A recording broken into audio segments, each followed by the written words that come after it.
Either sand stays in the sandbox or we're going home.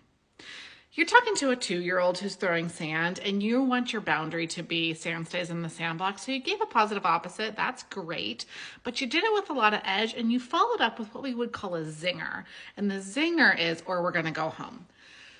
So there's a concept called auditory recency. And what that concept tells us is that our children retain the most the thing we say last. And so I want the last thing that you say to be the thing you want your child to do.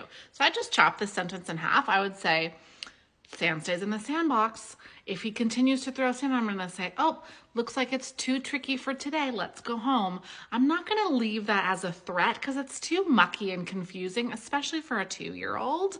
But I'm going to make sure I'm right there. So it might be that I'm sitting behind him, especially if I know this is an issue. And he goes to throw it. I'm going to say, up, sand stays down, and put his arm down. So I'm going to give him some extra supports. And you can always just say, it's too tricky for today. Let's go.